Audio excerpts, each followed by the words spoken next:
napoletana, penso che dalla mia pronuncia si sente e si capisca abbastanza bene. Vivo a Lisbona da 10 anni, una scelta che è sorta un po' per caso, anche se io al caso non ci credo, credo sempre che sia il destino a portarci in alcuni luoghi, come Lisbona nel mio caso. È una scelta che ho fatto durante la mia prima settimana da turista a Lisbona, perché anch'io sono stata turista un po' diversa, nel senso che Lisbona è cambiata tantissimo in 10 anni, e non è la Lisbona che ho conosciuto, una Lisbona decadente. Ora è una capitale super cool, come viene definita. Io sono laureata in Scienze della Comunicazione e indirizzo cinema. Il cinema è sempre stato la mia passione e ho deciso praticamente di dedicare sia gli studi universitari, ho anche lavorato non in produzioni cinematografiche ma in festival di cinema in Italia, a Napoli, il Napoli Film Festival, diversi anni, e quando mi sono trasferita qui ho comunque continuato a lavorare in alcuni festival e in seguito ho deciso di cominciare un dottorato che ho concluso l'anno scorso in cinema, studiando un regista portoghese che io ammiro molto, che è José César Monteiro. Io ho praticamente aperto un'agenzia di turismo, ma un turismo cinematografiche. Bello, interessante, cosa di nuovo che Lisbona. Sì, in realtà è il Movie Tour, che sono appunto questi tour, queste passeggiate che organizziamo a Lisbona. Non esisteva il concetto del Movie Tour in Portogallo. Ho fatto delle ricerche, il mio ultimo anno di dottorato, quando stavo concludendo la stesura della tesi, e ho fatto delle ricerche col Turismo Portugal e comunque con altre agenzie. Ho notato che realmente non era un concetto che era praticamente utilizzato nei normali tour della città, e quindi ho pensato che potesse essere un'idea interessante proporlo ai cittadini e agli stranieri, quindi ai turisti, di scoprire la città in una forma un po' più ludica, diciamo, no? Perché mostriamo le scene dei film nei luoghi in cui sono state girate, quindi... Proprio te fisicamente porti a giro? Sì, io mi occupo dei tour in italiano e in portoghese, e ho un altro paio di collaboratori che si occupano dei tour delle altre lingue. L'abbiamo già anche in inglese e in francese. Allora dimmi subito il nome avete un sito internet? Sì, si chiama Lisbon Movie Tour, quindi è facile anche trovarlo su Google, ed è facilissimo il link, è www.lisbonmovietour.com. Perfetto. Quindi chi non se lo ricorda può benissimo cercare Lisbona, location, è facile, siamo tra i primi. L'idea, diciamo, originale o nuova è esattamente quella di poter mostrare ai nostri clienti, quindi turisti o persone che vivono qui, cittadini, abitanti della città di Lisbona, mostrare esattamente la scena del film nel luogo in cui è stato girato. Come possiamo vedere qui ci troviamo a Rua Augusta, è abbastanza conosciuta anche all'estero a causa dell'arco che separa questa strada dalla Piazza del Commercio, e praticamente quando noi ci troviamo esattamente in questa strada facciamo vedere questa piccola clip.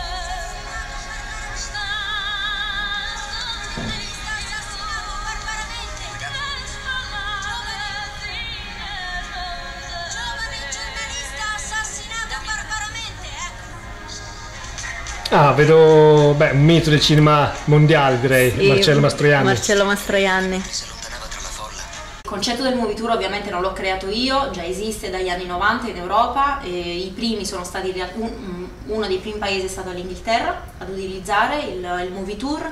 Molti però in alcuni paesi, non posso dire la pecca, perché capisco ora che ci sono dentro la facilità di utilizzare invece delle immagini, quindi delle scene, dei video, utilizzano delle fotografie, quindi le fotografie di scena, quindi sono la fotografia di quella scena precisa, la fanno vedere nel luogo. Beh, è più facile, perché beh. io purtroppo devo lottare con i produttori per i diritti, quindi mi devono cedere i diritti o almeno mi devono dare l'autorizzazione. È molto più semplice mostrare la fotografia. Per me il tablet, per la Lisbon Movie Tour è fondamentale perché è esattamente lo strumento che ci consente di poter portare il film per strada. È tutta un'altra esperienza. Completamente, esatto. Completamente. E io poi ho impostato i tour e il concetto della Movie Tour, della Lisbon Movie Tour, su quello che io avrei voluto, perché io in realtà sono una cineturista da sempre, da anni. Quando organizzo un viaggio in qualsiasi paese, la prima cosa che cerco è un movie tour. Che film hanno girato in quella città? Andiamo a vedere le... Sì, no, in realtà perché magari già conoscevo il film, ero curiosa, o per esempio 2 anni fa sono stata a Vienna per lavoro, ho cercato un'agenzia, in realtà no, cercavo Orson Welles, terzo uomo. Questo è un esempio splendido, mi permetto di farti i complimenti. Grazie. Della iniziativa, della fantasia e della vitalità che abbiamo noi italiani, che sappiamo arrangiarci, ma non è la parola giusta, stiamo sempre a trovare un qualcosa da fare, produttivo, creativo, ovunque andiamo, perché abbiamo sempre una infinita capacità di riciclarci, di utilizzare le nostre risorse. Reinventarci anche. Reinventarci, certo. Però non ti occupi solo di questo, ma fai anche qualcosa, hai tra l'altro anche un tuo blog, un tuo sito, che si chiama? Si chiama Lily's Lifestyle. Lily perché ovviamente Sono Liliana. Da Liliana, sì, e praticamente il mio stile di vita, non perché io sia un ego blogger, come io di solito utilizzo questo termine, non si parla di me, ma si parla un po' dello stile di vita che può avere un'italiana in Portogallo. Quindi consiglio dei luoghi da visitare, magari gite fuori porta durante i weekend, o un ristorante, o magari dove non andare a mangiare, dove bere un caffè, che sono molto esigente sul caffè da buona napoletana. E quindi parlo anche ovviamente di design, parlo di arte, parlo di cultura, ma sempre con un occhio italiano ma all'estero. Tra l'altro sei anche l'amministratrice e quindi la fondatrice del gruppo su Facebook Italiana Lisbona. Esatto. Quindi se avete informazioni da richiedere, volete entrare a far parte del gruppo, digitate ovviamente su Facebook Italiana Lisbona e sarà Liliana ad accettare la vostra richiesta.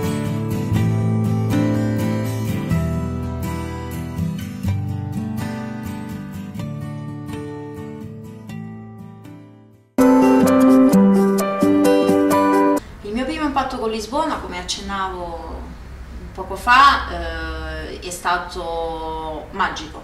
È stato magico, anche se era, ripeto, una Lisbona diversa dalla Lisbona di oggi.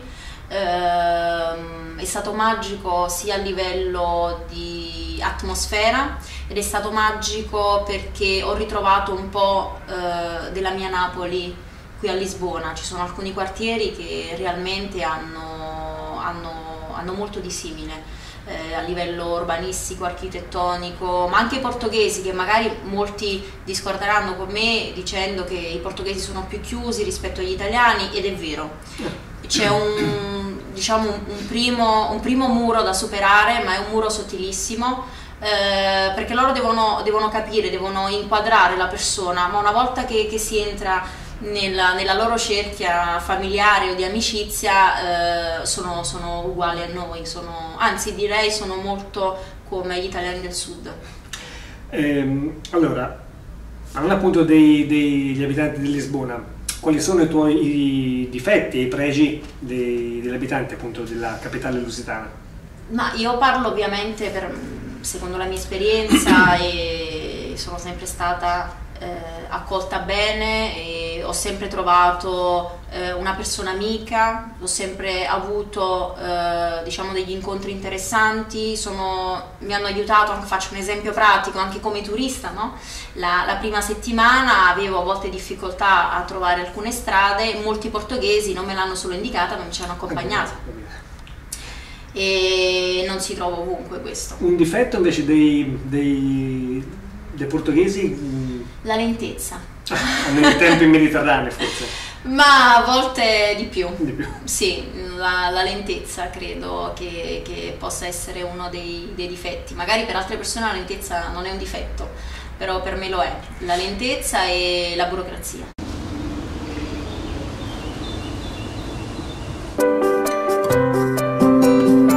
Come siamo visti noi italiani e come sono visti i governi italiani in Portogallo? Beh, hai fatto bene a specificare le due cose, perché gli italiani sono visti benissimo.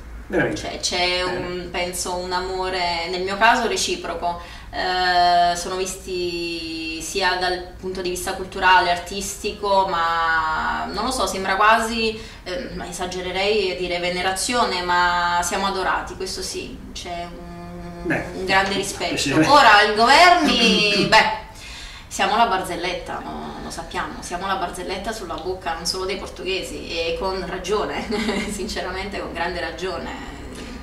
Credo che stiamo come media su 800.000 euro all'incirca.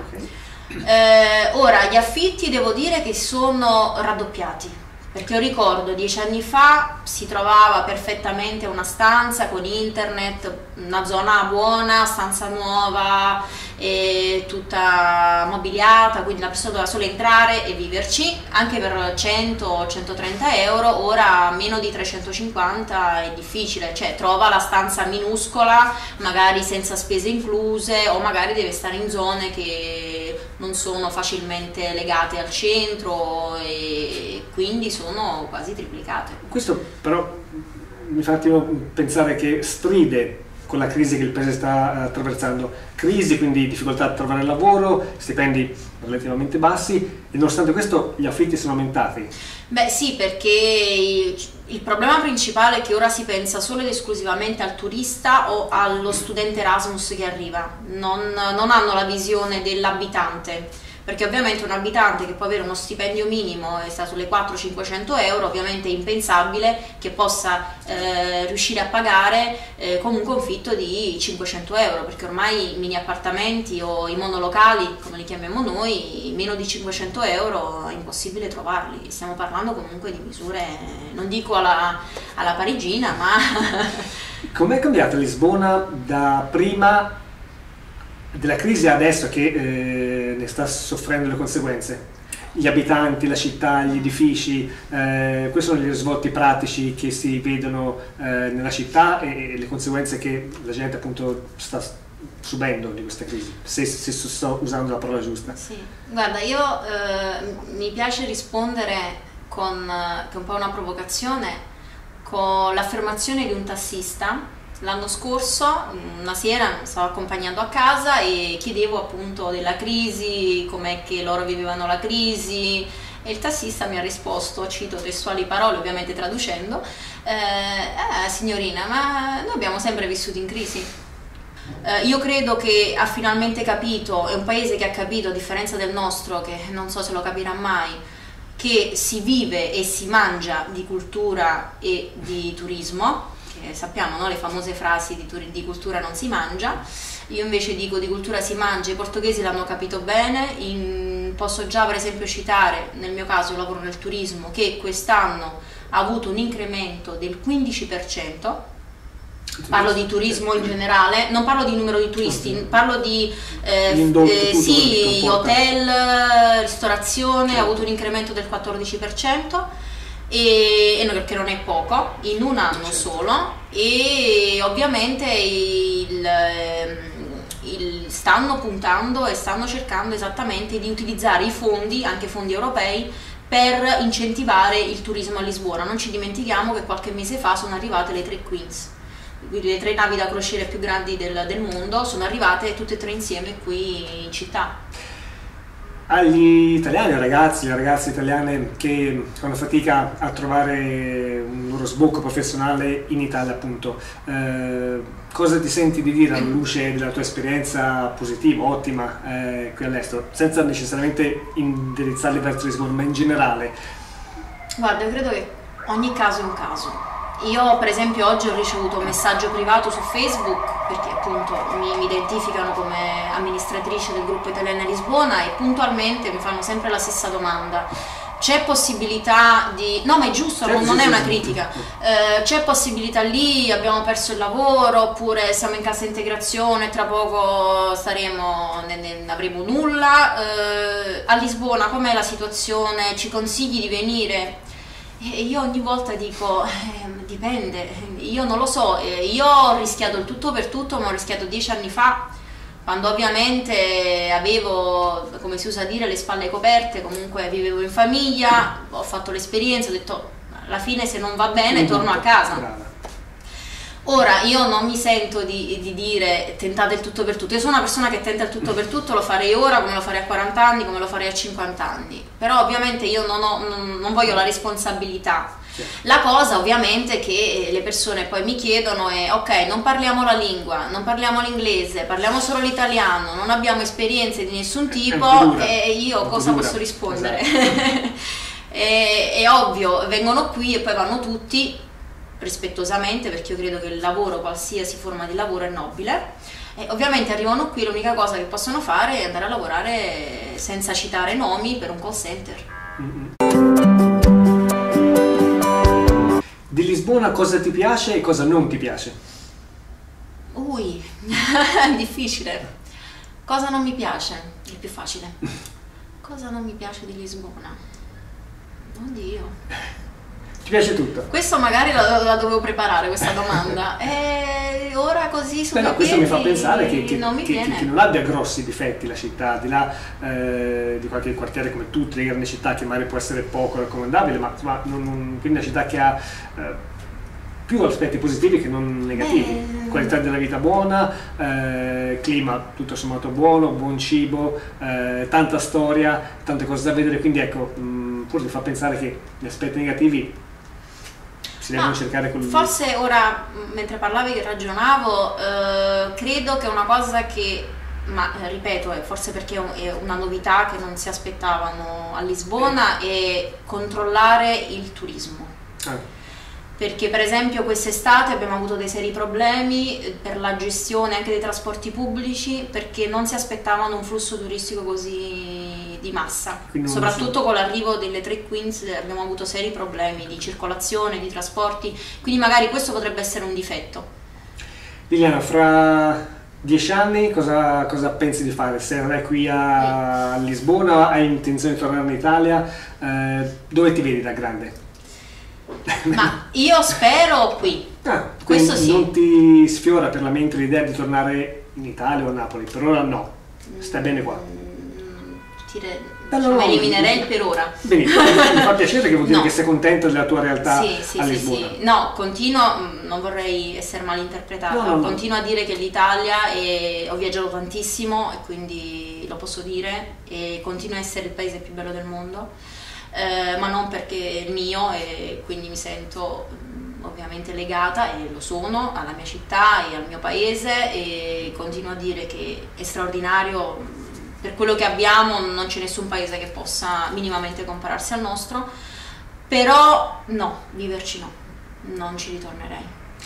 Dove vedi e come vedi il Portogallo fra 10 anni? Credo che se continueranno queste dinamiche attuali, sarà uno dei paesi, oddio, rischio? Sì. Diciamola, secondo me è uno dei paesi, non parlo di ricchezza, ma dei più che riuscirà ad uscire dalla crisi con più facilità. Torneremo fra 10 anni, ovviamente. Io vi aspetto, tanto sarò qui. Mentre la nostra beneamata Italia, come la vedi fra 10 anni? Onestamente. Ovvio. Peggio di come sta ora. Lo dicevo già 10 anni fa, perché mi facevano la stessa domanda. Non sei fiduciosa? Ed infatti ora stiamo peggio di 10 anni fa. Non sei fiduciosa sul futuro dell'Italia? No. Prendiamo atto anche di queste affermazioni, che ovviamente verificheremo poi, tra 10 anni tornerò a trovarti. Comunque quello che ci fa veramente piacere è che tu sia contenta qui a Lisbona e tu abbia trovato la tua dimensione, e quindi ti facciamo veramente l'augurio di ottima, di buona e proficua continuazione nel tuo soggiorno in terra lusitana, con la tua attività, col tuo blog e con la gestione del tuo gruppo Italiani a Lisbona su Facebook.